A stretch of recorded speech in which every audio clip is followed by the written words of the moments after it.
Hey friends, I hope you're having a great day. Thank you for taking the time out of your day to join us in today's story. Today's story is going to be about Hmong paper dolls, or what we call mahjong. Ever since I was little, I would always see my parents cut out a paper doll, but never really understand the reasoning behind it. Now that I have risen as a shaman, I would say that I have a little better understanding. I may not know everything about these dolls, but I do know some. As far as I know, these dolls were used to substitute the human spirit, whether that be in a tragic car accident where death occurs, or substitute for the sick. My sister reached out and was worried about multiple dreams that a few of her close in-laws had about her. This sister of mine would never look into these things like this, and would never believe in the Hmong tradition. The only reason why she reached out was due to the fact of the sister's dream that showed her in a coffin. At the moment she called me, I was still shopping at Ross, running through the toy aisles with my daughter. I told my sister that I'll check it out as soon as I get home. Instantly, my guides told me that it might be related to her father-in-law. I felt a sense of sadness overcome me. I told my sister, "Hey, I have a pretty good feeling your father-in-law's gonna come through." She answered, "How do you know?" I responded, "Right before readings, we usually get insights or a gut feeling. This is one of them." A few hours passed as I got home. I threw on my red veil and lit the candles and incense. I asked my sister if she wanted to tune in to the session, but she refused. She told me, "Call me if anything comes up." As soon as I finished my chants, her father-in-law appeared. The first thing he said was, "Muluche taikule, moche." So he's basically saying that there was a car on top of him, and for me to help him remove the car. For some reason, I had a feeling that her father-in-law passed away from a tragic car accident. Either that, or an overturned car, or a total loss that resulted in death. Their father-in-law showed me the car on top of him while he was laying down on the floor. I turned over and looked at my wife and told her, "Hey, you need to call my sister and my brother-in-law to confirm." Confirmation is the only way to really know if it is their father-in-law or not. My wife dials my sister's number as we keep her on the phone. I asked my sister, "Did your father-in-law pass away from a car accident?" She looks at my brother-in-law and says, "Yes, but how do you really know it's him?" I want more confirmation because that's way too broad. She initially thought that my brother had told me about the incident about her father-in-law's death, but later confirmed with my brother that he never told me about the accident. I then asked the father-in-law that my sister wanted more confirmation so that my brother-in-law will actually know that it is really him. So he must tell me something that only his son knows. The father-in-law then tells me, "After I passed, my brother or their uncle took care of my kids.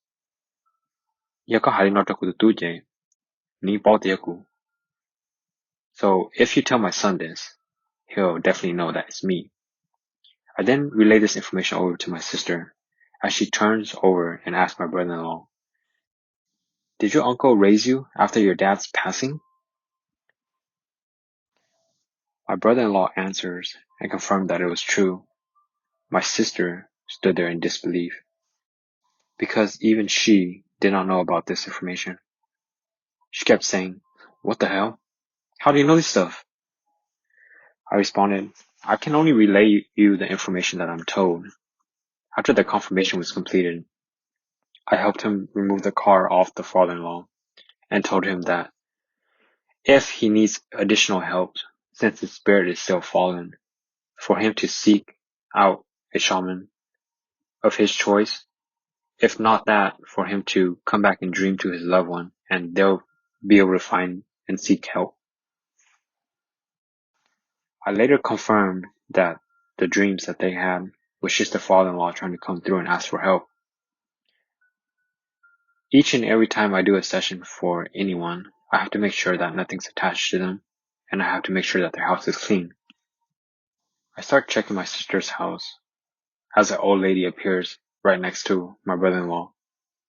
I asked him, "Hey, why are you following this person? And how did you guys meet?" The old lady shows my brother-in-law next to a river along with 4 of his cousins swimming and fishing. She said that she met him when he was in his early teens and claimed that he was her son. I told her, "His mom is still alive. There's no way that you can be his mom. What do you want?" She then responded, "I really want a son. If you can give me a son, then I'll leave." My guys instantly told me, "Hey, you need to cut out a paper doll." Usually money would be negotiated, but in this instance, these entities didn't want money. I turned over to my wife and stared at her and told her to cut out the paper doll. She then starts cutting as I push aside the old lady. I start to scan the house again as a male figure pops up, showing an attachment to my niece. I asked him, "Why are you attached to her and what do you want?" He then responds, "I've been waiting around since she started her menstrual cycle, and she's very depressed. I want her to be my wife, that's why I'm sticking around, and I won't leave until I get a spouse." I then turn around to my wife and tell her to cut out a female paper doll as well. My wife finished cutting the mahjong or the paper doll. I stared down at a boy paper doll with the shape of a football head. My wife and my sisters burst out laughing as I told them to burn the boy, along with 2 paper boats. As soon as my wife finished the burning, I saw a cutout of the boy laying on the floor as my eyes were closed. My guys started chanting and finished off with a blow. As soon as they blew, the boy rose up and walked towards me. "I told the boy, "This old lady here doesn't have a son, and you're gonna go with her and be her son from here on out. Kanya that I give to you will last you a lifetime." The boy then approaches the old woman and holds her hand as she breaks out with joy and yells, "Oh, without the They both turned around and started walking off into the dirt road until the shadows disappeared. This all played out like a movie. If you were to tell this to the older generation shamans that you were able to see and hear, none of them would believe you because they have never went through the same thing you did. Next, my wife burns the female doll along with 2 paper boats. The cutout appears as a female paper doll and comes to life as she asks me the same thing. "What is my purpose and what did you need me for?" I told her, "Look, this male right here needs a wife or a spouse. This money here that I give you will last you guys a lifetime.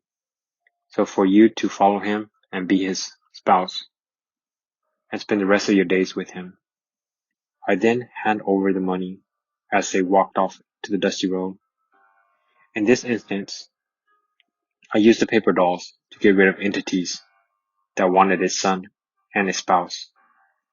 I can't say that I know how to fully use these dolls yet, but I can share my experience to help others understand our culture a little bit more. I thank you guys so much for tuning in with us, and I look forward to seeing you guys in the next time. If you guys have any stories that you guys would like to submit, our link is in the bio below. Thank you all once again.